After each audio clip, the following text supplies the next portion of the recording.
আসসালামু আলাইকুম। ইফতারের বাকি আর 1 ঘন্টা 30 মিনিট। অফিস থেকে বের হয়ে বাসার উদ্দেশ্যে রওনা দিয়ে দিলাম। বাসায় কিছু বাজার নিয়ে চলে আসলাম। এখন 1 ঘন্টা 15 মিনিট বাকি আর ইফতারের। সো তাড়াতাড়ি করে ইফতার রেডি করতে শুরু করে দিলাম। প্রথমেই লেবু কেটে নিচ্ছি, কারণ শরবত ছাড়া তো ইফতার অসম্পূর্ণ।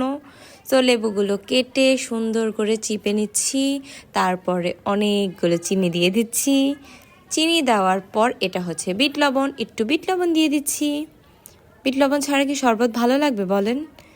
তারপর নেড়ে চেড়ে আর 2টা আনারস কিনে এনেছি। এই 2টা আনারস নিয়েছে আমার থেকে 40 টাকা।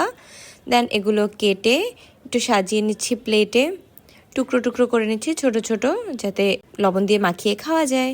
দেন একটা তো রেডি হয়ে গেল। তারপর সালাদ রেডি করতে হবে। ইফতারের আর 30 মিনিট বাকি, খুব তাড়াহুড়োতে কাজ করতে হচ্ছে এখন।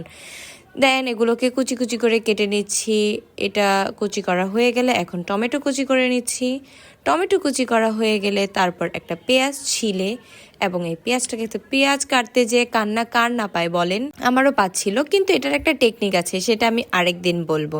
তারপর কিছু কাঁচামরিচ কেটে নিচ্ছি। কাঁচামরিচ কাটা হয়ে গেছে, এখন আমার সালাড একদম রেডি। চলো এখন ইফতারের সময় হয়ে যাচ্ছে, শরবতগুলো ঢেলে নেওয়া যাক। আর যেহেতু শেষের রমজান চলে আসছে, সো একটু মুড়ি মাখা না খেলে কি হয়। 1 মিনিট বাকি ইফতারের, আর আমি আমার জানকে দিয়ে দিচ্ছি। দেন নিজে ইফতার করে নিলাম খেজুর দিয়ে। এই তো আমাদের খেজুর। আর এই শামি কাবাবটা নিয়েছি 30 টাকা। এটার টেস্ট খুব ভালো ছিল, খুবই মজাদার ছিল।